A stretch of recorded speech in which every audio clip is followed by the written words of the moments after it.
الحمد لله رب العالمين والعاقبة للمتقين والصلاة والسلام على سيد الأنبياء والمرسلين.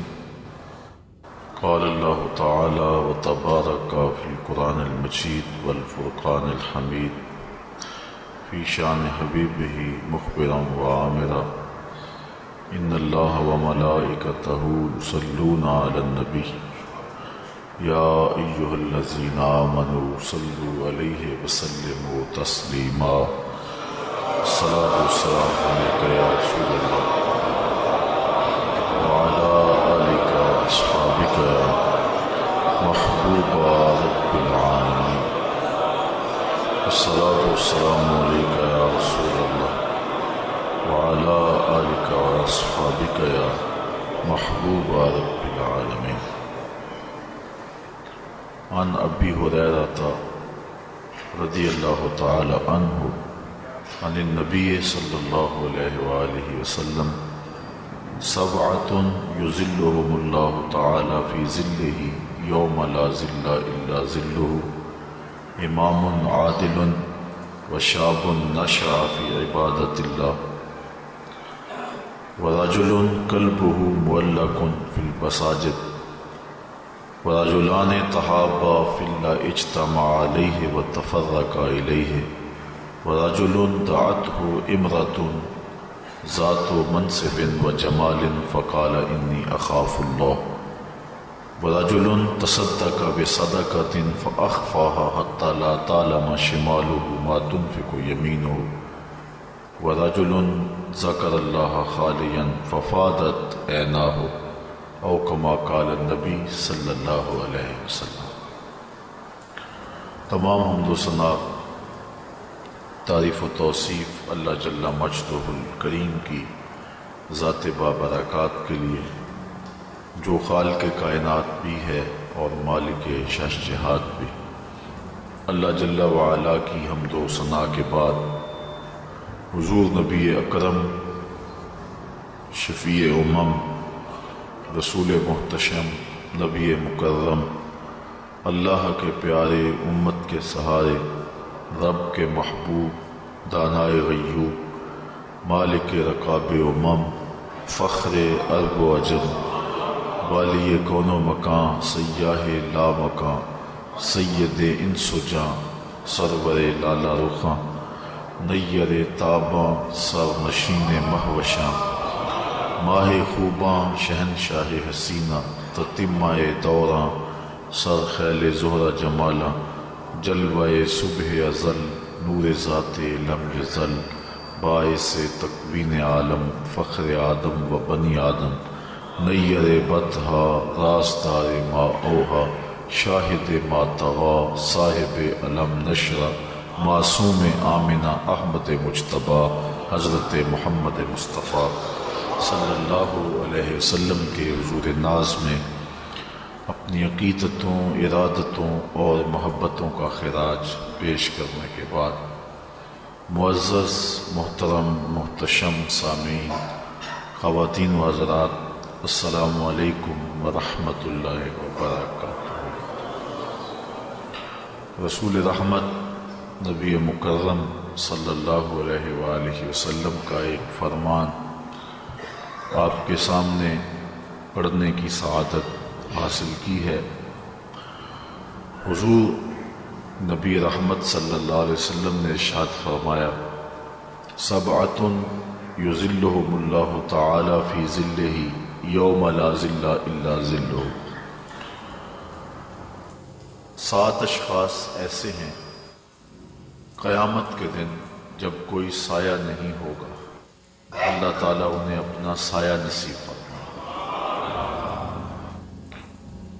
بعض علماء نے اس کی تشریح میں یہ لکھا ہے کہ یہاں سائے سے مراد سایہ لطف و کرم ہوگا اور شارحین کی ایک جماعت اس کی طرف گئی ہے کہ یہاں سائے سے مراد عرش کا سایہ ہے.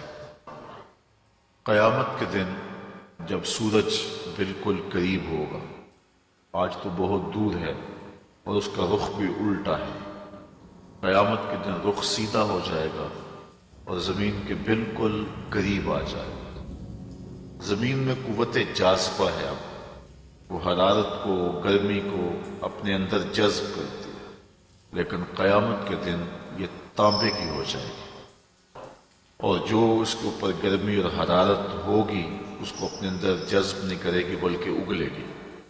زمین سے بھی تپش نکلے گی، ادھر سے سورج بھی سیدھے رخ ہو کے بالکل قریب 1 میل تک آ جائے گا، تو وہ بہت سخت دن ہوگا۔ اس دن لوگ پسینے میں شرابور ہوں گے، اپنے اپنے اعمال کے مطابق، کوئی گھٹنوں تک، کوئی ٹخنوں تک، کوئی کمر تک، کوئی گلے تک، اور کوئی پسینے میں ڈوبا ہوا ہوگا۔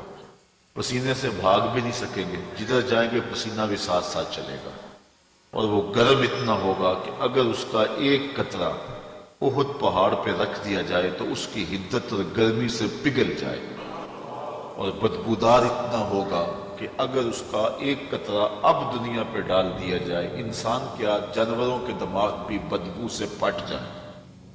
اپنے اپنے اعمال بد کے مطابق لوگ اس پسینے میں شرابور ہوں گے، کوئی سایہ نہیں ہوگا۔ لیکن کچھ لوگوں کو اللہ تعالیٰ جل شانہ اپنے خاص کرم سے سائے میں رکھے گا، جو سایہ الہی میں ہوں گے، سایہ عرش میں ہوں گے، انہیں پسینہ بھی نہیں آئے گا اور انہیں گرمی بھی نہیں ستائے گی، کسی دکھ میں نہیں ہوں گے اس دن، جو اللہ کے عرش کے سائے تلے ہوں۔ وہ کون لوگ ہیں؟ حضور نے اس حدیث کے اندر، جو امام بخاری نے بھی، امام مسلم نے بھی، امام ابن ماجہ نے بھی اور دیگر ائمہ نے اپنی اپنی اسناد کے ساتھ اس کو روایت کیا ہے، 7 اشخاص کا حضور نے تذکرہ فرمایا کہ جب کوئی سایہ نہیں ہوگا، زمین تانبے کی ہوگی، سورج سیدھے رخ ہوگا اور قریب ہوگا، لوگ پسینے میں شرابور ہوں گے۔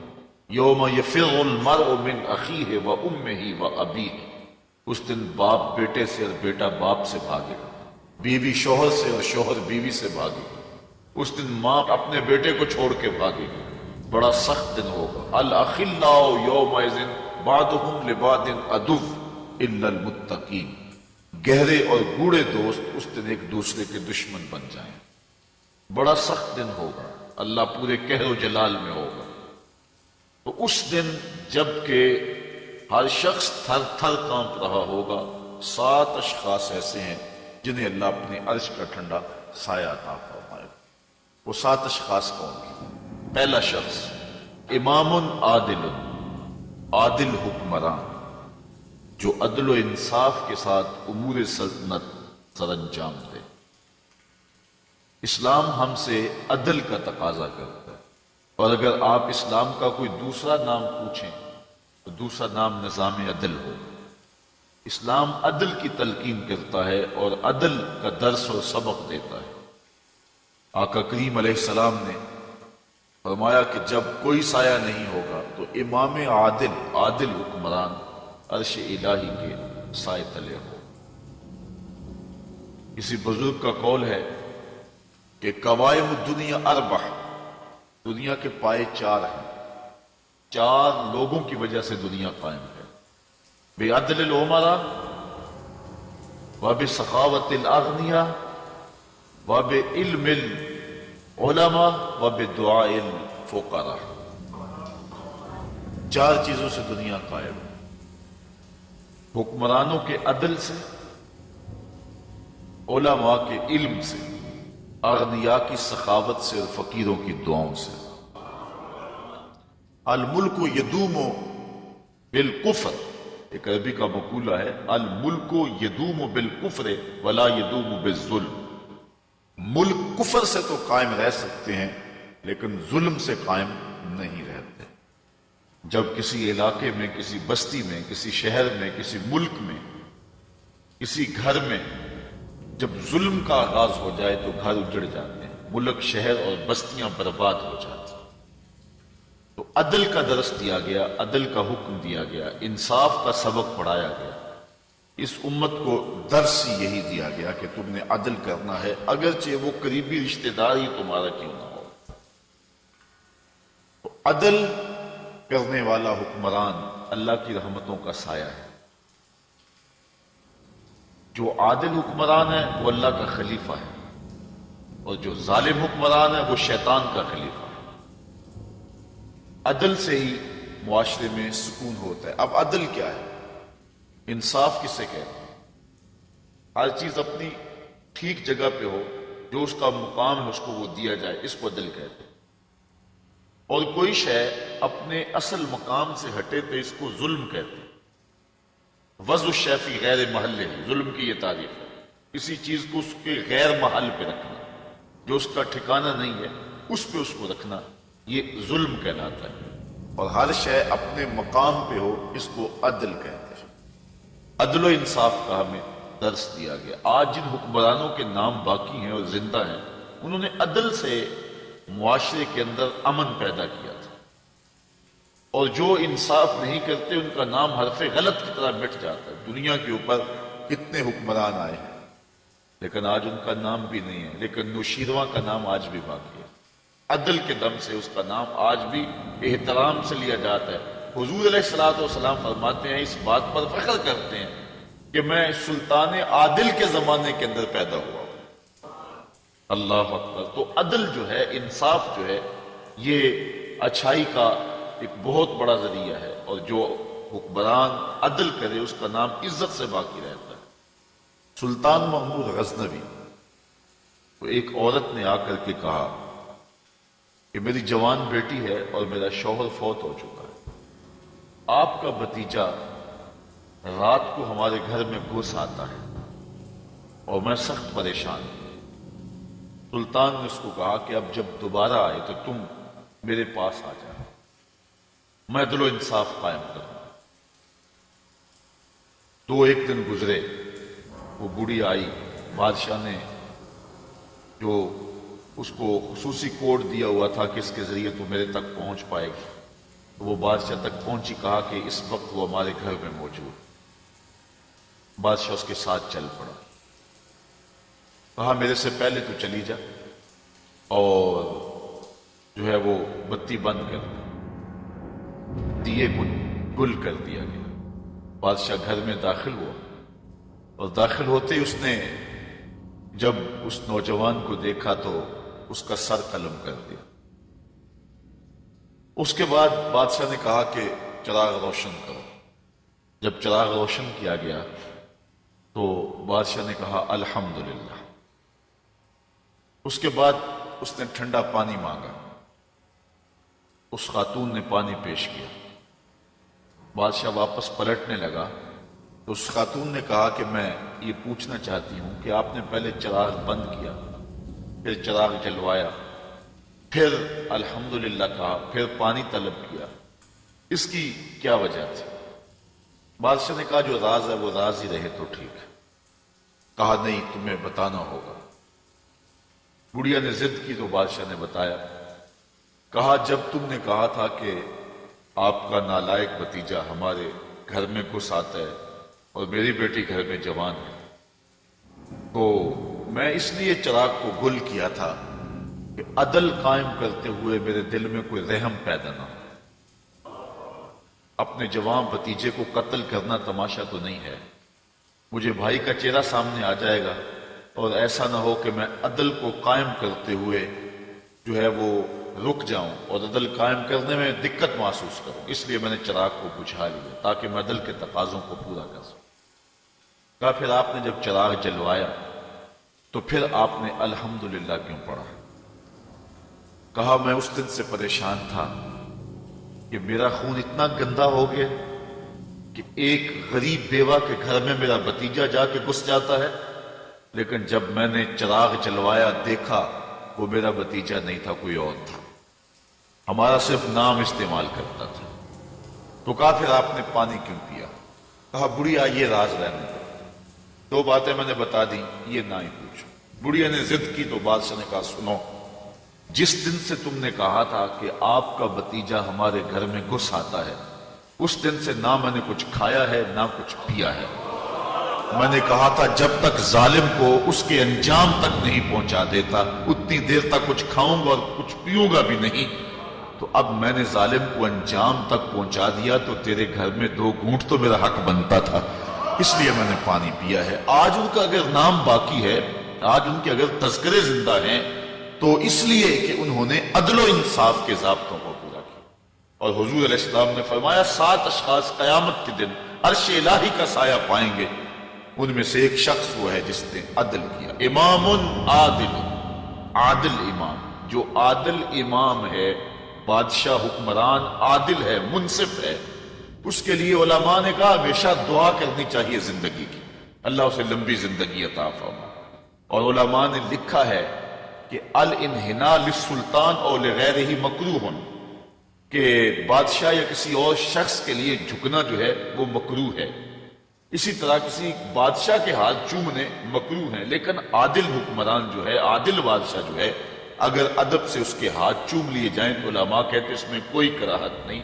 اللہ کے عدل کی وجہ سے، اللہ کے انصاف کی وجہ سے جو ہے، اس نے جو اللہ کے حکم پر عدل کیا اور انصاف کیا، اس کا یہ حق بنتا ہے کہ اس کی تعظیم کی جائے اور اس کے حکم کی مخالفت نہ کی جائے۔ وہ اللہ کی رحمتوں کا گھنا سایہ ہے جو عوام کے اوپر جو ہے وہ چھایا ہوا ہے۔ تو پہلا شخص جس کو اللہ اپنے عرش کا ٹھنڈا سایہ دے گا وہ امام عادل ہے، امام مقسط ہے۔ دوسرا شخص وَشَابٌ نَشَأَ فِي عِبَادَةِ اللَّهِ، وہ جوان جس کی جوانی اللہ کی عبادت میں گزری۔ کتنا بڑا اعزاز! حضور نے فرمایا الشاب التائب حبیب اللہ، لوگوں سن لو، جو جوان جوانی میں توبہ کرے وہ اللہ کا حبیب ہے۔ اور ایک روایت میں آتا ہے 1000 بوڑھے کے توبہ کرنے سے اللہ کو ایک جوان کی توبہ زیادہ محبوب ہے۔ اور جب کوئی جوان جوانی میں توبہ کرتا ہے اللہ کا عرش بھی خوشی میں جھوم اٹھتا ہے۔ جوانی کی توبہ اللہ کو بہت زیادہ پسند ہے۔ وہ جوان جس کی جوانی اللہ کی عبادت میں گزری۔ جوانی مستی کا نام نہیں ہے، جوانی آوارگی کا نام نہیں ہے، خواہشات کی تکمیل کا نام جوانی نہیں ہے، موڑوں اور چوکوں پہ کھڑا ہونے کا نام جوانی نہیں ہے، مصلی پہ بیٹھ کے رب کے حضور آنسو بہانے کا نام جوانی۔ ایک روایت میں آتا ہے کہ تمہارے بہتر جوان وہ ہیں جو بوڑھوں کی مشابہت اختیار کریں، اور بدترین بوڑھے وہ ہیں جو جوانوں کی مشابہت اختیار کریں۔ تو بہترین جوان یہ ہے کہ جو جوانی میں بڑھاپے جیسا، بوڑھوں جیسے انداز اور اطوار اور عادتیں اپنائے، اچھے اخلاق اور اچھا انداز، اور مصلی کو لازم پکڑے۔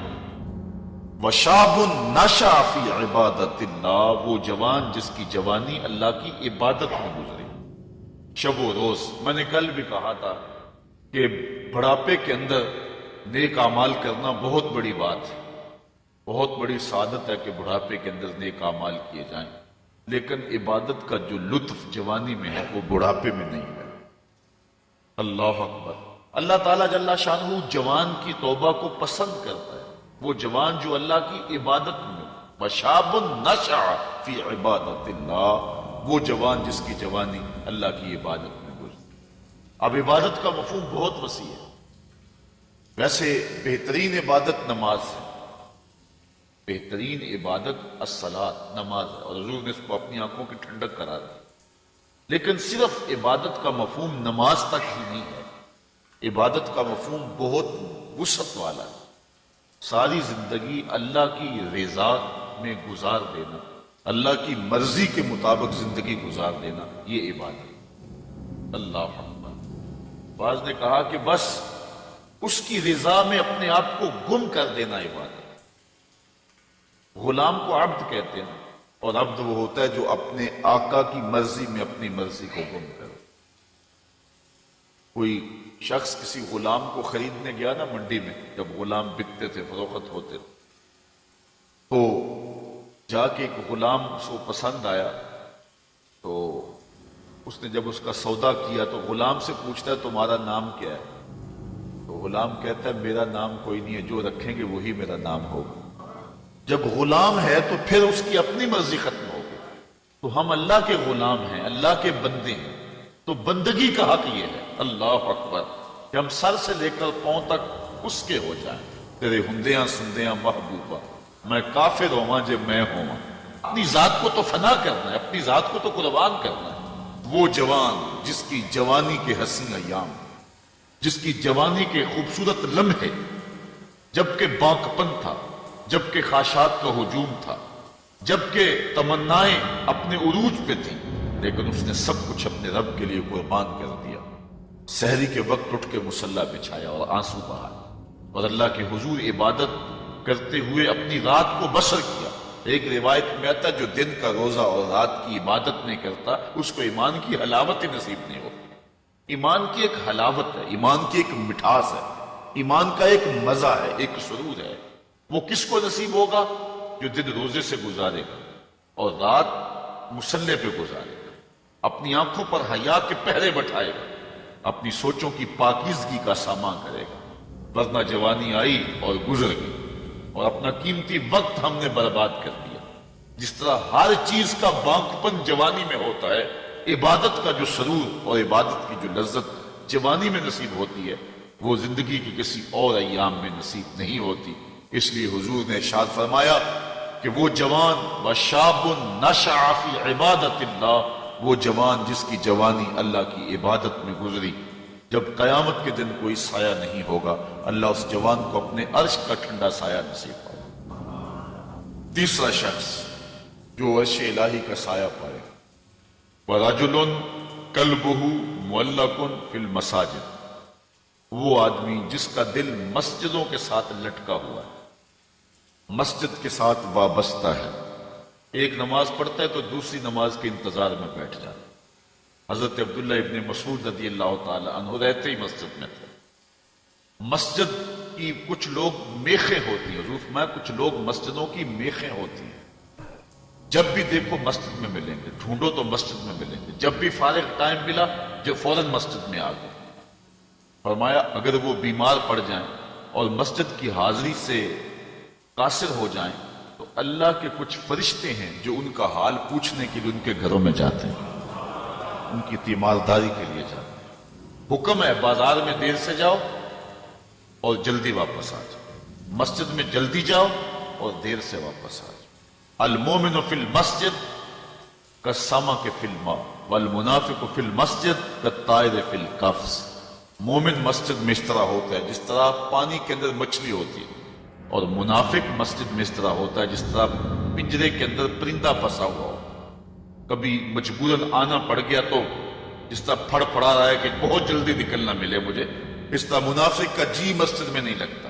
مسجد میں جلدی آؤ اور دیر سے واپس جاؤ، لیکن ہم نے اپنے طرز زندگی کو الٹ بنا لیا ہوا ہے۔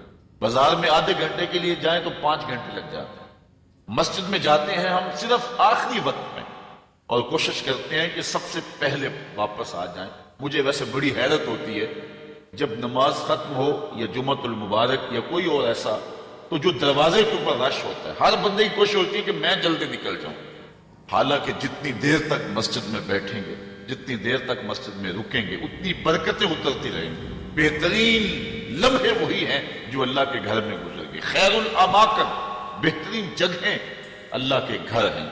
مسجد کی آبادی اور مسجد کی ستھرائی اور صفائی اور مسجد کی تعمیر و تزئین کے لیے جو لوگ وابستہ ہوتے ہیں بہت بابرکت لوگ ہیں۔ حضور نے فرمایا من بنا للہ مسجدا بن اللہ لہ بیتا فی الجنہ، جس نے اللہ کی مسجد بنائی اللہ اس کے لیے جنت میں گھر بنا دیتا ہے۔ کتنی بڑی سعادت ہے اس شخص کے لیے جو اللہ کے گھر کو تعمیر کرتا ہے۔ لیکن صرف تعمیر ہی کافی نہیں، اس کی آبادی رنگ و روغن اور رنگوں کے مختلف انداز کے فانوسوں سے نہیں ہے، مسجد کی آبادی نمازیوں سے۔ نمازی ہوں گے مسجد آباد ہو۔ مسجد تو بنا دی شب بھر میں ایمان کی حرارت والوں نے، من اپنا پرانا پاپی تھا برسوں میں نمازی بن نہ سکا۔ جو مسجدوں کو آباد رکھتے ہیں، جن کے دل مسجد کے ساتھ لگے رہتے ہیں۔ ایک بوڑھی خاتون تھی، وہ مسجد نبوی میں صفائی کیا کرتی تھی۔ یہ ہم نے بھی بچپن میں دیکھا ہے کہ بوڑھی عورتیں مسجدوں میں آ کے جھاڑو دیا کرتی تھی، اب تو وہ تصور ہی ختم ہو گیا اور اب ہم یہ چیز نہیں دیکھتے ہیں۔ وہ ایک زمانہ تھا کہ سننے کہولت کو پہنچی ہوئی عورتیں، ظاہر ان سے پردے کے حکام بھی ساقط ہو جاتے، تو ایسی عورتیں عموماً جب صبح مساجد سے بچے پڑھ کے چلے جاتے تھے تو وہ مسجدوں میں آتی تھی، اور ہم نے اپنی آنکھوں سے دیکھا ہے کہ وہ مسجدوں کی صفائی ستھرائی کیا کرتے۔ نمازی بھی آتے تھے، وہ کوشش کرتے تھے، کچھ لوگ پہلے آ جاتے تھے کہ مسجد کی صفائی کریں، کچھ لوگ ویسے کچھ تنکا پڑا اس کو اٹھا کر کے کوئی نہ کوئی ذمہ داری دے دیتے تھے۔ یہ مسجدوں کے اندر جو اب خادم رکھے گئے ہیں، اس کو ہم جو تنخواہ دیتے ہیں وہ ہمارا حصہ تو پڑ گیا اس کے اندر، لیکن آج خود بھی اگر کبھی مسجد کی صفائی کا اہتمام کریں اور انتظام کریں تو یہ ایک ایسی چیز ہے جس سے دل ستھرے ہوتے ہیں۔ جو اللہ کے گھر کو صاف کرتا ہے اللہ اس کے دل کو صاف کر دیتا ہے۔ تو وہ بوڑھی خاتون تھی، مسجد نبوی میں آتی تھی اور مسجد نبوی کی صفائی کرتی۔ ایک دن حضور نے فرمایا کتنے دن ہو گئے ہیں میں اس بوڑھی خاتون کو دیکھ نہیں رہا۔ صحابہ نے عرض کی حضور وہ تو فوت ہو گئی ہے۔ تو فرمایا کہ تم نے مجھے بتایا نہیں؟ عرض کی حضور آپ مصروف ہیں کار نبوت میں، ہم نے سوچا کہ ایک عام سی خاتون ہے، ہم نے اس کا جنازہ پڑھا اور اس کی تدفین کر دی اور آپ کو نہیں بتایا۔ حضور فرمایا تم نے اس کو عام سمجھا ہے جو اللہ کے گھر کی صفائی کیا کرتی تھی؟ فرمایا مجھے بتاؤ اس کی قبر کہاں ہے؟ صحابہ کو حضور نے ساتھ لیا اور اس کی قبر پر پہنچے اور وہاں جا کے حضور نے دعا مانگی۔ جو اللہ کے گھر کو صاف کرتی ہے اور اللہ کے گھر کی صفائی کرتی ہے، حضور علیہ السلام فرمایا وہ عام نہیں ہے، وہ سعادت مند خاتون ہے جس کو یہ سعادت نصیب ہوئی، یہ دولت نصیب ہوئی کہ اللہ کے گھر کو صاف کرتی ہے۔ تو فرمایا وَرَجُلٌ قَلْبُهُ مُعَلَّقٌ فِي الْمَسَاجِدِ، وہ آدمی جس کا دل مسجدوں میں لٹکا ہوا رہتا ہے، ایک نماز کے بعد دوسری نماز کا انتظار کرتے ہیں۔ ایک روایت میں میں نے کہیں پڑھا ہے کہ جب کوئی بندہ ایک نماز کے بعد دوسری نماز کا انتظار کرتا ہے اور مسجد میں بیٹھا رہتا ہے، اللہ فرشتوں کو کہتا ہے دیکھو میرا بندہ نماز پڑھ لیا پھر بھی نہیں جا رہا، دوسری نماز کے انتظار میں ہے، تم گواہ ہو جاؤ میں نے اپنے بندے کی مغفرت فرما دی۔ وَرَجُلٌ قَلْبُهُ مُعَلَّقٌ فِي الْمَسَاجِدِ، وہ آدمی جس کا دل مسجدوں کے ساتھ لٹکا ہوا ہے، مسجد کے ساتھ وابستہ۔ چوتھا شخص وَرَجُلَانِ تَحَابَّا فِي اللَّهِ اجْتَمَعَا عَلَيْهِ وَتَفَرَّقَا إِلَيْهِ، دو آدمی جنہوں نے اللہ کی رضا کے لیے آپس میں پیار ڈالا، ان کی محبت کا ذریعہ اللہ کی رضا تھی، جب وہ ملے تو اسی لیے ملے اور جب جدا ہوئے تو اسی لیے جدا ہوئے، ان کی محبت اللہ کی رضا کے لیے۔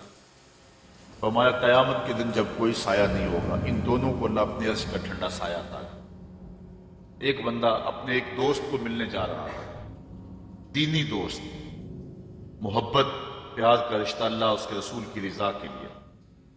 حدیث میں آتا ہے کہ راستے میں بصورت انسان ایک فرشتہ اس کو ملا اور اسے پوچھتا ہے کہ کدھر جا رہے؟ وہ کہتا ہے کہ میں فلاں بستی میں اپنے ایک دوست کو ملنے جا رہا ہوں۔ فرشتہ پوچھتا ہے تجھے اس سے کوئی حاجت ہے، کوئی کام ہے؟ وہ کہتا مجھے کوئی کام ہے۔ کہا کوئی احسان ہے جس کے بدلے میں جا رہے ہو؟ کہا کوئی احسان۔ کہا کوئی رشتہ داری ہے تیری اس کے ساتھ؟ اس نے کہا کوئی رشتہ داری۔ تو فرشتے نے بصورت انسان جو آیا ہوا تھا، حدیث میں آتا ہے، وہ پوچھتا ہے کہ پھر کس لیے جا رہے ہو؟ کہا بس اللہ کے لیے جا رہا ہوں۔ تو فرشتے نے کہا کہ میں تیرے رب کا فرستادہ ہوں، مجھے رب نے بھیجا ہے، تو اللہ کی رضا کے لیے جا رہا ہے اس شخص کو ملنے کے لیے اور کوئی مقصد نہیں ہے، تو اللہ تعالیٰ نے تجھے بھی بخشا اور اسے بھی بخشا۔ جو اللہ کی رضا کے لیے اسی شخص سے دوستی رکھتا ہے۔ پیار کے اور بھی بہت سارے ذرائع، رشتہ داری سے صلہ رحمی، دودھ کا رشتہ، خون کا رشتہ، کاروباری روابط، سیاسی روابط، غرض کے رشتے، بہت کچھ ہے، لیکن جب کسی سے ملاقات ہو، جب کسی سے تعلق قائم ہو تو وہ اللہ کے لیے۔ الحب للہ والبغض للہ، میرے پیار کا سبب بھی اللہ اور میرے کسی سے دشمنی کا سبب بھی اللہ۔ جب اللہ کی رضا کے لیے دو شخص آپس میں پیار کرتے ہیں تو حضور علیہ السلام فرماتے ہیں وہ اتنے خوش نصیب لوگ ہیں کہ قیامت کے دن جب سورج 1.25 میل پہ ہوگا اور کوئی جو ہے وہ سایہ نہیں ہوگا، فرمایا حضور نے کہ اللہ ان کو اپنے عرش کا ٹھنڈا سایہ عطا فرمائے۔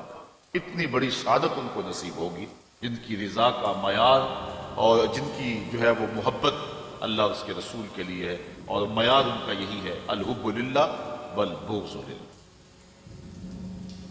پانچواں شخص جس کے بارے میں حضور نے فرمایا کہ وہ جنت کا سایہ پائے گا، وَرَجُلٌ دَعَتْهُ امْرَةٌ ذَاتُ مَنْصِبٍ وَجَمَالٍ فَقَالَ إِنِّي أَخَافُ اللَّهَ، ایک روایت میں ذات حسب وجمال فقال إِنِّي أَخَافُ اللَّهَ، وہ شخص جس کو کسی عورت نے دعوت گناہ دی اور وہ عورت ذات و منصب و جمال، منصب اور جمال کی مالکہ تھی، صاحب اسب و نسب بھی تھی اور خوبصورت بھی تھی۔ اس نے عورت نے مرد کو لبھایا اور اپنے جال میں پھانسنا چاہا۔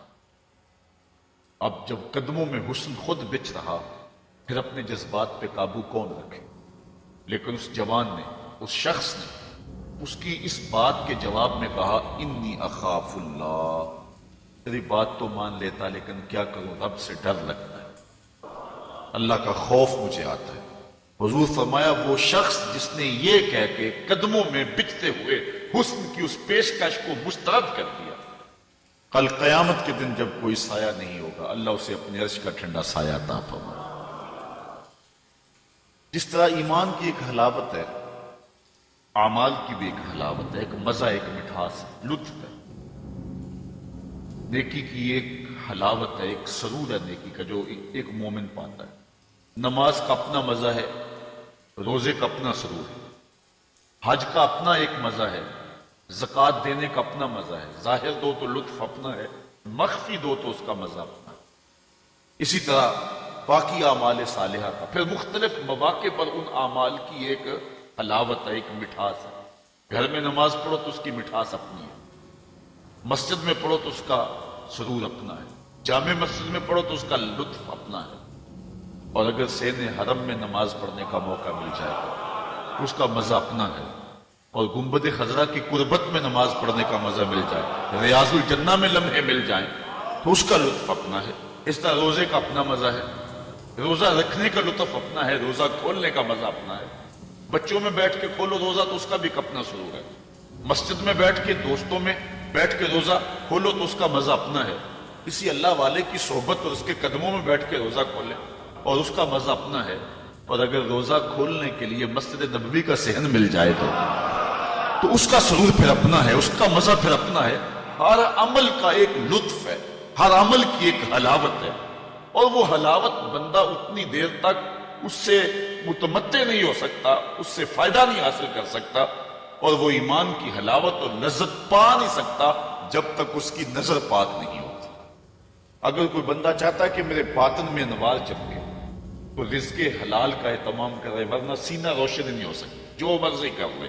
اگر رزق پاک نہیں ہے تو سینے میں روشنی نہیں آ سکتی، اور اگر نظر پاک نہیں ہے تو عبادت کی حلاوت نہیں مل سکتی۔ نماز پڑھتا ہے، سجدہ کر رہا ہے، قیام کرتا ہے، بس ایک مشق کر رہا ہے، لیکن اس کی ایک حلاوت ہے، اس کا ایک سرور ہے، اس کی ایک لذت ہے، اس کا ایک کیف ہے جو مومن کے سینے کے اندر جو ہے وہ چھا جاتا ہے۔ ذکر کا ایک مزہ ہے نا، اس مزے کو حضرت سلطان باہو کہتے ہیں نا، اندر بوٹی مشک مچایا اتے جان پھلن تے آئی ہو، پھر وہ کیفیت بنتی ہے کہ نہیں بنتی ہے؟ تو وہ سرور بندے کو نہیں ملتا جب تک اس کی نظر پاک نہیں ہو۔ اگر نظر بگڑ جائے تو من سننا ہو جاتا ہے، اندر کچھ نہیں رہتا، اور پھر اگر انسان زنا جیسی بری خصلت میں مبتلا ہو جائے تو پھر اس کے پلے کیا رہے گا؟ اللہ تعالیٰ نے فرمایا کہ کرنا تو دور کی بات ہے، لا تقربوا الزنا، اس بری خصلت کے قریب بھی نہ جانا۔ اس لیے مبادیات سے بھی روک دیا گیا، مبادیات سے بھی منع کر دیا گیا۔ تو فرمایا جس شخص کو کسی عورت نے دعوت گناہ دی، اس طرح کسی عورت کو کسی مرد نے دعوت گناہ دی، اور اس عورت نے اپنی عصمت اور اپنی آبرو کی حفاظت کی، اور اس کو کہا پیچھے ہٹ جا، مجھے اپنے رب سے ڈر لگتا ہے، اور اسی طرح کسی مرد کو کسی عورت نے دعوت گناہ دی تو اس نے کہا فقال انی اخاف اللہ، میں اللہ سے ڈرتا ہوں۔ اللہ اکبر۔ تو حضور فرمایا اس کو یہ احساس ملے گا۔ امام یافعی نے روض الریاحین کے اندر لکھا ہے، ایک نوجوان کپڑے کی دکان پہ کام کرتا تھا اور تھا بڑا پارسا اور بڑا خوبصورت، دل کا بھی ستھرا تھا، ظاہر کا بھی ستھرا تھا، من بھی سونا تھا اور تن بھی سونا تھا، بڑا خوبصورت تھا۔ ایک عورت خریداری کے لیے آئی، اس کا دل فریفتہ ہو گیا، اور اس نے ایک ترکیب سوچی اور دوبارہ آئی تو بہت زیادہ کپڑا خرید لیا، اور مال کے دکان سے کہنے لگی کہ میری گٹھڑی بھاری ہو گئی ہے، اس نوجوان کو کہو کہ میرے گھر چھوڑ آئے۔ مالک اس عورت کی نیت سے آگاہ نہ ہو سکا، اس نوجوان کو اس کے ساتھ بھیج دیا۔ جب وہ گھر میں داخل ہوئی، نوجوان کو گھر میں لے گئی، باہر سے دروازہ مقفل کر دیا اور اس کو دعوت گناہ دی۔ اس نے کہا انی اخاف اللہ، میں تیری بات نہیں مان سکتا۔ اس نے کہا کہ آج مجھے میری بات ماننا ہی پڑی۔ حیا سوز لباس بھی اتارتے ہیں اور اس کو دعوت گناہ دینے لگے۔ یہ شیطان کا انتہائی سخت جال ہے۔ اس جال میں اس نے بڑے بڑے لوگوں کو پھانس دیا۔ اب اس نوجوان کو وہ ورغلاتی ہے، کوشش کرتی ہے، لیکن نوجوان ہے کہ اپنی نظروں پر پہرے بٹھائے، آنکھیں بند کر لے۔ اس نے بڑے ہیلے کیے، بڑے جتن کیے، لیکن وہ نوجوان صرف سونا ہی نہیں تھا، اللہ کا ولی بھی تھا۔ اس نے بہت جال پھینکے لیکن نور کو رسیوں میں جکڑا نہیں جا سکتا۔ خیر، وہ نوجوان کے دل میں بات آئی کہ شیطان کا یہ جال انتہائی خطرناک جال ہے، ابھی تک تو بچتا آ رہا ہوں، ہو سکتا ہوں کہ ابھی اس کے جال میں پھنس جاؤں۔ اس نے کہا کہ مجھے باتھ روم میں جانے دو، پھر میں آ کے تمہیں بتاتا ہوں۔ وہ اندر چلا گیا، پاخانہ کیا، اپنے ہاتھوں پہ کر کے پورے بدن پہ ملی، اور اسی حالت میں جب باہر آیا تو بدن سے بدبو اٹھ رہی، عورت کا سارا نشہ اتر گیا۔ دروازہ کھول دیا اس نے، کہا چلا جا، تو کوئی دیوانہ اور مجنون شخص ہے۔ جب وہ دروازے سے باہر نکل رہا تھا، دل ہی دل میں اللہ کا شکر ادا کر رہا تھا، مالک میرا تن گندا ہو گیا، من تو ستھرا رہا۔ کائنات کا سب سے حسین چہرہ وہ ہے جو جنسی کالک سے محفوظ ہے۔ امام یافعی لکھتے ہیں کہ باہر پھر ایک چشمہ تھا، وہاں جا کے اس نے غسل کیا، اور جب تک وہ زندہ رہا اس کے جسم سے مشک و عنبر کی خوشبو آتی رہی۔ اب جب وہ فوت ہو گیا، لوگوں نے دفن کر دیا، یہ خوشبو اس کی قبر کی مٹی سے بھی آیا کرتی تھی۔ یہ اعزاز دیا اللہ نے اس کو، یہ تکریم دی۔ بعض روایت میں اس کا نام مغیرہ بتایا گیا، تو لوگوں نے اس کا نام مغیرہ مشکی رکھ دیا کہ وہ مغیرہ جس کے بدن سے خوشبو آتی۔ تو فرمایا وہ شخص جس کو کسی عورت نے دعوت گناہ دی اور اس نے یہ کہہ کے قدموں میں بچھتے ہوئے حسن کی پیشکش کو ٹھکرا دیا، فرمایا کل قیامت کے دن جب کوئی سایہ نہیں ہوگا، اللہ اس جوان کو اپنی عرش کا ٹھنڈا سایہ نصیب فرمائے۔ چھٹا شخص جس کے بارے میں حضور نے یہ وعدہ دیا، وَرَجُلٌ تَصَدَّقَ بِصَدَقَةٍ فَأَخْفَاهَا حَتَّى لَا تَعْلَمَ شِمَالُهُ مَا تُنْفِقُ يَمِينُهُ۔ وہ شخص جس نے صدقہ کیا اور اتنا خفیہ کیا کہ جو دائیں ہاتھ نے کیا بائیں کو اس کی خبر نہیں ہوئی، اتنا مخفی انداز سے صدقہ کیا، خیرات کی۔ پرانے زمانے کے اندر بزرگ چاندی یا سونا کسی کپڑے میں باندھ کر کے کسی کے گھر میں چھوڑ آیا کرتے تھے، کسی کے گھر میں پھینک آیا کرتے تھے، یا کسی نابینے کو دے دیتے تھے، کلام میر سے کرتے تھے تاکہ ہم ظاہر نہ ہو، ہمارا نام بھی ظاہر۔ کھلا صدقہ کرنا اس کی ممانعت نہیں ہے، اس کا بھی اجر ہے اگر ریاکاری کی نیت دل کے کسی گوشے میں نہ ہو۔ لیکن یہ بات ذہن میں رکھیں کہ ریاکاری کی چالیں بہت باریک ہیں، بہت باریک، براہیمی نظر لیکن بڑی مشکل سے ملتی ہے۔ ہوس چھپ چھپ کے سینوں میں بنا لیتی ہے تصویر۔ جو ریاکاری کی چالیں ہیں وہ کالے پتھر پر کالے رنگ کی چونٹی چلے تو جس طرح وہ نظر نہیں آتی ہے، اس طرح ریاکاری کی چالیں بھی اتنی ہی باریک، بہت باریک۔ تو انسان کے اندر ریاکاری پیدا ہو جاتی ہے۔ اگر ریاکاری سے بچے، اس کی نیت میں خلوص ہو، للہیت ہو، تو پھر کھلا صدقہ دینا بھی اجر و ثواب کا باعث ہے۔ جس طرح کہ آقا کریم علیہ السلام نے جہاد کے لیے فنڈ مانگا تو ایک صحابی نے جو ہے وہ عرض کیا کہ حضور میں اتنا پیش کرتا ہوں، اس نے پیش کیا تو اس کے دیکھا دیکھی باقی لوگ بھی جو ہے وہ اٹھ کھڑے ہوئے اور پیش کرنے لگے، تو حضور نے اس موقع پہ ارشاد فرمایا تھا من سنہ فی الاسلام سنتن حسنہ فلہ اجرھا۔ جس نے اسلام میں کوئی اچھا طریقہ رائج کیا تو اب اس کے دیکھا دیکھی جو بھی وہ کام کرتے رہیں گے اس کا اجر اس پہلے شخص کو نصیب ہوتا رہے گا۔ اگر نیت یہ ہے کہ میرے دیکھا دیکھی لوگ کریں گے تو پھر جو ہے وہ یہ خلوص والی نیت، اس میں کھلا کرنے میں کوئی قباحت نہیں۔ میں کہتا ہوں کہ دو طرح کے لوگ ہو، یہ فنڈز چندہ وغیرہ جو طلب کیا جاتا ہے، ایک ہے کوئی شخص کسی کو ذاتی طور پہ دے تو وہاں مخفی دینا بہتر ہے۔ کسی شخص کی ذاتی آپ مدد کرنی ہے تو وہاں یہ ہے کہ جو دائیں نے خرچ کیا بائیں کو اس کی خبر نہ ہونے، کیونکہ اس سے کسی شخص کی عزت نفس مجروح ہونے کا اندیشہ ہے۔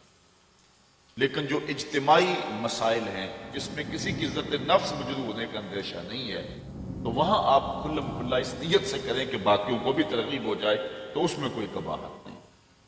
مثال کے طور پہ مسجد کے لیے فنڈ طلب کیا جا رہا ہے، کسی دارالعلوم کے لیے طلب کیا جا رہا ہے، آج کل یہ زلزلہ اور سیلاب زدگان کے لیے فنڈ طلب کیے جا رہے ہیں، تو اس میں اگر آپ کھلم کھلا دیں تاکہ باقیوں کو بھی ترغیب ہو، یا آپ 10 آدمیوں کو بتائیں یار میں نے اتنا کیا آپ بھی کریں لہذا ہم یہ کام کر لیں، تو اس میں قباحت نہیں ہے نیت کے اخلاص کے ساتھ۔ نیت بگڑ گئی وہ تو مخفی بھی کیا وہ بھی خراب۔ تو بات یہ ہے کہ صدقہ ظاہر کیا جائے یا صدقہ مخفی کیا جائے، دونوں بابرکت ہیں، لیکن ان میں افضل یہ ہے کہ انسان مخفی کرے۔ اور حضور فرماتے ہیں وَرَجُلٌ تَصَدَّقَ بِصَدَقَةٍ فَأَخْفَاهَا، کہ وہ شخص جس نے صدقہ کیا اور صدقہ اتنا مخفی کیا حتیٰ لا تعلم شمالہ ما تنفق یمینہ، جو دائیں نے کیا بائیں کو اس کا پتہ نہ چلا، دائیں ہاتھ کے صدقے کا بائیں ہاتھ کو پتہ نہ چلا، اس کو خبر نہ ہوئی۔ کتنا بڑا اعزاز حضور نے شخص کے لیے مقرر فرمایا کہ کل قیامت کے دن جب کوئی سایہ نہیں ہوگا، اس صدقہ کرنے والے کو اللہ عرش کا ٹھنڈا سایہ دے گا۔ اللہ کی راہ میں خیرات کرتے رہنا چاہیے، اور صدقہ دینے سے مال گھٹتا نہیں ہے، مال بڑھتا ہے۔ میں اس کی ایک مثال دیا کرتا ہوں کہ پرانے زمانے کے اندر کنویں ہوتے تھے، اب تو ٹیوب ویل آ گئے، ہینڈ پمپ آ گئے اور بہت کچھ آ گیا زمین سے پانی نکلوانے کے لیے، لیکن اس وقت کنویں میں ڈول ڈال کر کے جو ہے وہ پانی نکالا کرتے تھے۔ جب جدید آلات آ گئے تو کنویں کی ضرورت ختم ہو گئی اور لوگوں نے یہاں سے پانی لینا شروع کر دیا، چونکہ وہاں پانی حاصل کرنے کے لیے دقت زیادہ برداشت کرنا پڑے۔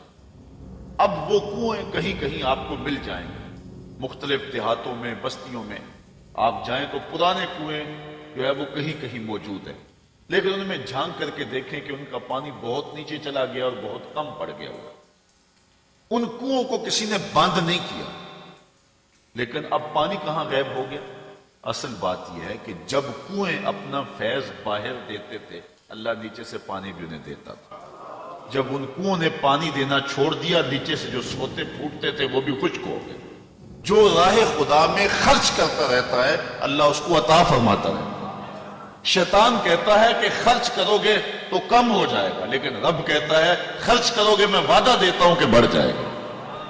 اب اللہ پر اگر کسی شخص کا پختہ یقین ہے، پختہ یقین، تو پھر جو ہے وہ اس کو خرچ کرتے ہوئے یہ احساس کبھی نہیں ہوگا کہ اس سے میرا مال کم ہو رہا ہے، صدقے سے میرا مال کم ہو رہا ہے، ایسا ہو نہیں سکتا اگر پختہ یقین ہے۔ حضرت رابعہ بصریہ سلام اللہ علیہا بہت سخیہ تھی، اور آپ کے ڈیرے پہ خانقاہ پہ لوگوں کا آنا جانا رہتا تھا، ان کو کھانا بھی کھلاتے تھے، اور درویشوں فقیروں کا مزاج ہی ہے کہ لوگ آئیں اور کھاتے جائیں۔ بابا بلے شاہ فرماتے ہیں ایٹو کھڑک کے دکڑ وجے تتا ہوئے چلہ، آن فقیر کھا کھا جاون راضی ہوئے بلا۔ حضرت غوث اعظم سیدنا شیخ عبد القادر جیلانی علیہ الرحمہ فرماتے ہیں آدھی فقیری جو ہے وہ خدمت خلق ہے، بھوکوں کو کھانا کھلانا اور ننگوں کو لباس پہنانا، آدھا فقر یہ ہے، آدھی فقیری یہ ہے۔ کسی نے کسی درویش سے پوچھا کہ فقیری کیا ہے؟ کہا فقیری خدمت خلق کا نام ہے، یہ گدڑی اور تلک کا نام نہیں ہے، یہ فقیری خدمت خلق کا نام ہے۔ تو حضرت رابعہ بصری کہ ہاں مہمانوں کا آنا جانا رہتا تھا، ایک دن خادمہ نے بتایا کہ 5-6 مہمان آ گئے اور صرف دسترخوان پر ایک ہی روٹی ہے، گھر کے اندر باورچی خانے میں صرف ایک ہی روٹی ہے۔ کہا جاؤ اس کو بھی اللہ کی راہ میں خیرات کرو۔ اب عقل تو یہی کہتی ہے ایک روٹی ہے کچھ اور کہیں سے مہیا کی جائے اور مہمان نوازی کی جائے، لیکن یہاں اذعان دیکھیے، یقین دیکھیے۔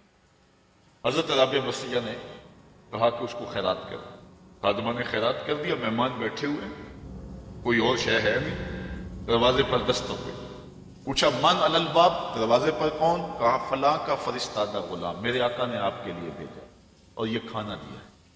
خادمہ نے کھانا وصول کیا، حضرت رابعہ کو کہا یہ کس نے کھانا بھیجا؟ آپ نے کپڑا اٹھایا، گنا تو 5 روٹیاں، کہا یہ کھانا ہمارا نہیں، اس کے آقا نے کسی اور گھر بھیجا ہوگا، غلطی سے ہمارے گھر یہ آ گیا، کھانا واپس کر۔ تھوڑے لمحے گزرے تھے، پھر دروازے پہ دستک ہوئی، کہا من دق الباب، دروازہ کس نے کھٹکھٹایا؟ کہا فلاں آقا کا بھیجا ہوا غلام، میرے آقا نے آپ کے لیے کھانا بھیجا۔ خادمہ نے وصول کیا، حضرت رابعہ کے سامنے رکھا، کپڑا اٹھایا، گنا تو 7 روٹیاں، کہا اس کے آقا نے کسی اور گھر بھیجا ہوگا، یہ بھی غلطی سے ہمارے گھر، کھانا واپس کر دیا۔ پھر دروازے پہ دستک ہوئی، پوچھا من علی الباب، دروازے پر کون؟ کہا فلاں آقا کا بھیجا ہوا غلام ہوں، میرے آقا نے آپ کے لیے کھانا بھیجا ہے، اور کہا حضرت رابعہ کو دے کے ہی آنا۔ خادمہ نے وصول کیا، حضرت رابعہ کپڑا اٹھایا، گنا تو 10 روٹیاں۔ کہا ہاں یہ کھانا ہمارا ہے۔ کہا پہلے 2 بھی تو کہتے تھے آپ کا ہے، آپ نے انکار کر دیا۔ کہا میرے رب کا وعدہ ہے جو 1 دے میں 10 دیتا ہوں۔ پہلے 5 تھی پھر 7 تھی، میں نے کہا مالک 10 پوری کرے گا تو تیری بندی وصول کرے گا۔ آپ کا اکاؤنٹنٹ آپ کو بتائے گا کہ اتنے پیسے اتنوں سے خرچ کر دیں گے تو اتنے کم ہو جائیں گے، کیلکولیٹر سے حساب کریں، وہ کہے گا اتنے خرچ کریں گے تو اتنے کم ہو جائیں گے۔ شیطان کہتا ہے تمہارا رزق کم ہو جائے گا، لیکن تمہارا رب تمہیں بخشش، مغفرت اور رزق کی فراخی کا وعدہ دیتا ہے۔ وہ کہتا ہے تم 1 دانہ زمین کے اندر بوتے ہو تو پھر دیکھو کتنی بالیاں نکلتی، بویا 1 نکلے 700۔ کہا جو رب 1 کو 700 بنا دیتا ہے تمہارے دیے کو کئی گنا نہیں بنا سکتا، اس لیے اس کی راہ میں خیرات کرو، پھر دیکھنا تمہارا مال کیسے بڑھتا چلا جاتا۔ اللہ اکبر۔ تو کہا وہ شخص جس نے صدقہ دیا اور اتنا مخفی دیا کہ جو دائیں نے خرچ کیا بائیں کو اس کی خبر نہ۔ اور 7واں شخص، خوش نصیب شخص، اللہ ہمارے اندر یہ سارے وصف پیدا کر۔ اللہ اکبر۔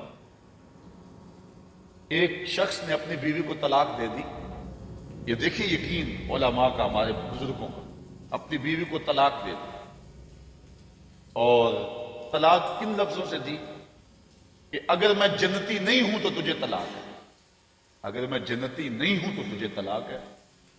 تو اب علماء سے پوچھا کہ طلاق ہوئی ہے یا نہیں ہوئی؟ علماء کہنے لگے ہم نہیں بتا سکتے، چونکہ طلاق کو معلق کیا گیا، تو اب ہمیں تو نہیں پتا کہ تو جنتی ہے یا نہیں ہے، اب ہم اس کے بارے میں کوئی رائے نہیں دے سکتے۔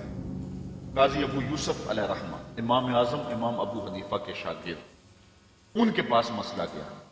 آپ نے شخص کو بلایا، کہا کبھی ایسا ہوا ہے کہ کسی عورت نے تجھے دعوت گناہ دی ہو اور تو نے کہا ہو میں اللہ سے ڈرتا ہوں؟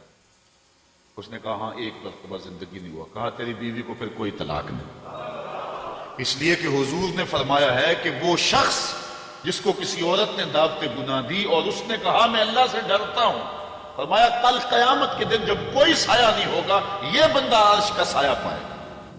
تو کہا پھر پکی بات ہے کہ تو جنتی ہے، تو جہنم میں جا ہی نہیں سکتا کیونکہ یہ رسول اللہ کا وعدہ ہے۔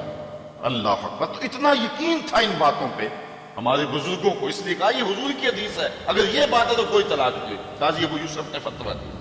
تو یہ دعا کریں کہ اللہ تعالیٰ یہ 7 اشخاص کے جو اوصاف ہیں جن کے بارے میں وعدہ جنت ہے، اللہ تعالیٰ ہم سب کو نصیب، نظر کی حفاظت کی توفیق، خیالوں کو پاکیزگی دے دے۔ میں ایک شخص کو جانتا ہوں جس کو دعوت گناہ دی گئی لیکن اس نے اپنی آبرو کی حفاظت کی، رات کو سویا تو حضرت میاں میر علیہ رحمہ خواب میں ملے۔ اللہ اکبر۔ اور آپ نے فرمایا تجھے مبارک ہو، تو نے سنت یوسفی ادا کی ہے۔ کیسا حسن تھا، کیسا جمال تھا جناب یوسف کا، لیکن آپ دیکھیے قرآن پڑھیے، سورہ یوسف اٹھائی، ایسے تو مرتبے نہیں ملے، کیسے کمال ہیں ان لوگوں کے، اپنی آرزوؤں پر کیسے پہرے بٹھائے ہیں، اور کس طرح اپنی خواہشات کے آگے بند باندھے ان لوگوں نے۔ جب 7 دروازے مکفل کر دیے اور حضرت یوسف علیہ السلام کو زلیخا کہتی ہے طلق، اب تو آ جاؤ نا، اب تو کوئی نہیں دیکھ رہا، اور موٹا کپڑا ڈال دیا اس بت کے اوپر جو وہاں اس نے اپنے کمرے میں رکھا ہوا تھا۔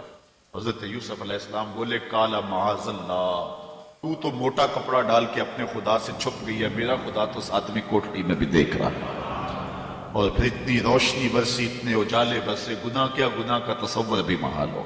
تو 7واں شخص جس کے بارے میں حضور نے فرمایا وَرَجُلٌ ذَكَرَ اللَّهَ خَالِيًا فَفَاضَتْ عَيْنَاهُ، وہ شخص جس نے تنہائی میں اللہ کا ذکر کیا، کوئی دیکھنے والا نہیں تھا، ریا کا شائبہ بھی نہیں تھا، تنہا بیٹھا ہوا تھا، سحری کا وقت تھا، مصلی بچھا ہوا تھا، اور وہ اللہ کا ذکر کرنے لگا، پھر ذکر کا سرور من میں اترنے لگا، پھر کیا ہوا فَفَاضَتْ عَيْنَاهُ، خوف خدا کی وجہ سے اس کی آنکھ میں آنسو آ، اللہ کی یاد میں، اللہ کے ذکر میں رونے لگا۔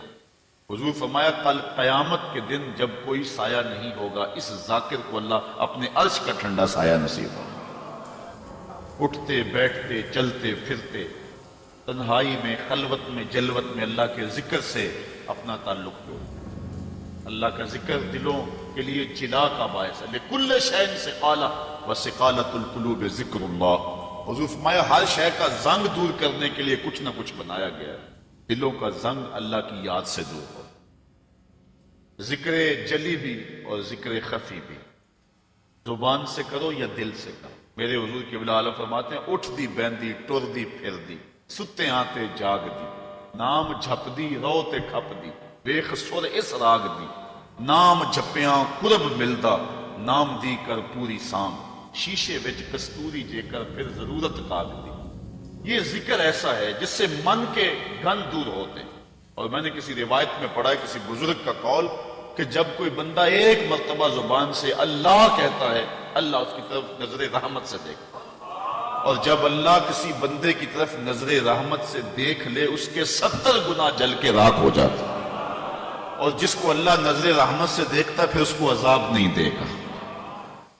اللہ اکبر. حضرت شیخ شبلی رحمت اللہ تعالی معارف اس میں ذات بیان کر رہے تھے. اللہ کے نام کی برکت ہے, اس کا نام جپنے کا فائدہ. تو ابو علی سینا جو بہت بڑا فلسفی گزرا ہے وہ بھی مجلس میں بیٹھا ہوا ہے. وہ زمانہ تھا کہ اہل اللہ کی مجالس کے اندر بڑے لوگ آتے. آج تو دور ختم ہو گیا نا, آج تو زمانہ لٹ گیا, مادیت چھا گئی. یہ غنیمت ہے کہ آپ اتنے لوگ یہاں اکٹھے ہو, یہ اللہ کا خاص کرم ہے. ورنہ مسجدوں میں آج لوگ نہیں آ رہے. اقبال کہتا ہے واعظ قوم کی وہ پختہ خیالی نہ رہی, برق طبی نہ رہی, شعلہ بکالی نہ رہی, رہ گئی رسم اعظام روح بلالی نہ رہی, فلسفہ رہ گیا تلقین غزالی نہ رہی, مسجدیں مرثیہ خواں ہیں کہ نمازی نہ رہی, یعنی صاحب اوصاف اجازی. آج جو حالات ہیں آپ سب کے سامنے, ان حالات میں بھی قوم توبہ کی طرف نہیں آ رہے. تو وہ ایک زمانہ تھا, وہ ایک دور تھا.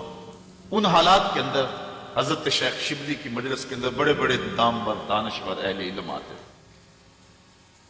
ابو علی سینا بھی بیٹھا تھا, آپ اللہ کے نام کی برکات بیان کر رہے تھے. جب کوئی لفظ کو بندہ اللہ اللہ پکارتا ہے اس کے من کے روگ ختم ہوتے ہیں, اندر نور اترتا ہے اور دل صاف ہوتا ہے. ابو علی سینا اٹھ کے کھڑا ہو گیا, کہنے لگا اللہ کی ذات تو مؤثر ہے لیکن نام میں کیا رکھا ہے. ذات تو اس کی مؤثر ہے لیکن نام لینے سے کیا ہو. آگ نفس الامر میں جل رہی ہو, آپ ہاتھ ڈالیں تو ہاتھ جل جائے گا, لیکن آگ آگ کہیں گے تو ہونٹ تو نہیں جلیں گے. برف آپ جو ہے وہ اس کو ہاتھ لگائیں گے تو ہاتھ ٹھنڈا ہوگا, لیکن اگر زبان سے 100 مرتبہ بھی برف برف کہتے رہیں یا کاغذ کے اوپر لفظ برف لکھتے ہیں تو نہ کاغذ گیلا ہوگا نہ ٹھنڈا ہوگا. نے کہا ذات تو مؤثر ہے, نام میں کیا رکھا ہے. ہمارے فلسفی ہر چیز کی 4 شکلیں مانتے, کہتے ایک ہی مؤثر ہے باقی 3 مؤثر نہیں, ایک ہی حقیقی ہے باقی اعتباری ہے. تو یہ بات جو ہے وہ شیخ شبلی کو ابو علی سینا نے کہی کہ ذات تو مؤثر ہے مانتا ہوں لیکن نام میں کیا رکھا ہے. حضرت شیخ شبلی نے دلائل دیے لیکن ابو علی سینا آگے سے بحث کرتا رہا. شیخ شبلی سمجھ گئے کہ یہ ماننے کو نہیں ہے. آپ نے بحث کو چھوڑا, اللہ والے لمبی بات سے نہیں کرتے, بات میں سادہ و آزادہ معانی میں دقیق. اقبال نے کہا کہ سیدھی سیدھی بات کرو, اور کرتے ہیں منہ سے نکلتی ہے از دل خیزت بس دل ریزت, دل سے نکلتی ہے دل میں جا کے گرتی. بزرگوں کا طریقہ سادہ سادہ ہوتا ہے, بہت لمبی گفتگو نہیں ہے, بس سیدھی سیدھی بات. تو جب بحث کا سلسلہ شروع ہونے لگا تو شیخ رک گئے اور پھر کہا ابو علی سینا میں تیرے سے کیا بحث کروں, تو گدھا ہے. اتنے لوگ اور اتنا بڑا فلسفی اور بڑے مجمع میں کہا تو گدھا ہے. رنگ سرخ ہو گیا غصے سے, حضرت مجھے گدھا کہا آپ نے. شیخ مسکرانے لگے, کہا دیکھا نا گدھے کے نام میں کتنا اثر ہے کہ تیرا رنگ بدل گیا. کہا جب گدھے کے نام سے تیرے چہرے کا رنگ بدل جاتا ہے تو اللہ کے نام سے دل کا رنگ نہیں بدل سکتا. تو کہنے لگا حضرت میں مان گیا, میں تسلیم کر لیا. تو کہا وَرَجُلٌ ذَكَرَ اللَّهُ خَالِيًا, جس نے تنہائی میں بیٹھ کے اللہ کا نام لیا, اللہ کا ذکر کیا, پھر اس کے اثر اندر اترے, اندر بوٹی مشک مچایا اتے جاں پھلاں تے آئی, پھر کیفیت بدل گئی اندر کی.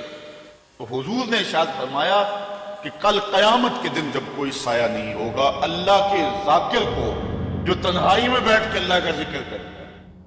تنہائی کی بات اس لیے کی کہ یہاں ریاکاری کا شائبہ نہیں ہے, محض اللہ کے لیے, کسی کے دکھلانے کے لیے نہیں ہے. مسجد نبوی میں ایک بندہ بیٹھ کے گردن جھکا کے ذکر کر رہا تھا، حضرت عمر نے جا کے پیچھے سے گردن پکڑ لی، یا صاحب العنق ماذا تصنع، اے گردن والے کیا کر رہا ہے، ہمیں دکھا رہا ہے، تو ریاکاری اللہ کو پسند نہیں ہے۔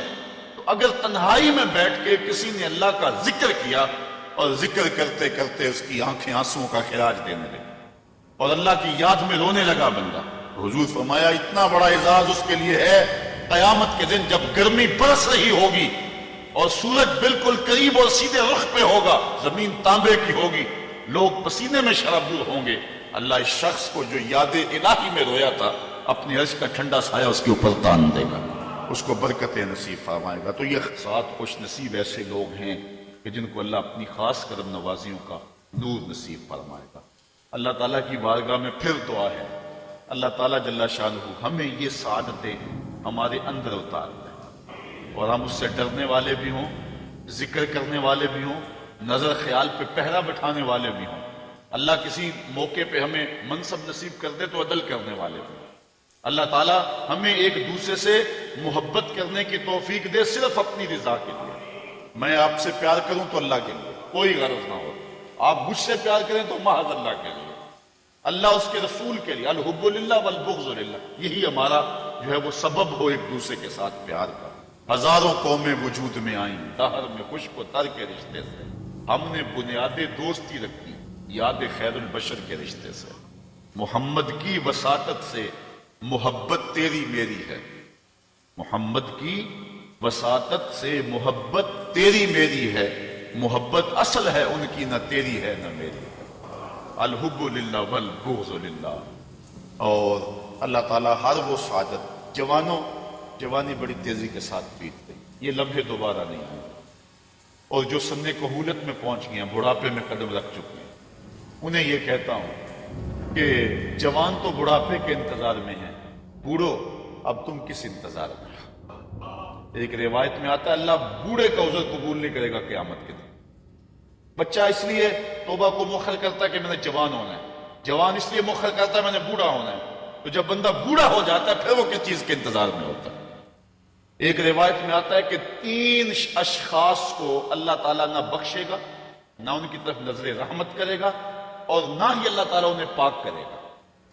ان میں سے ایک وہ شخص ہے کہ جو بڑھاپے کے باوجود بدکاری نہیں چھوڑتا۔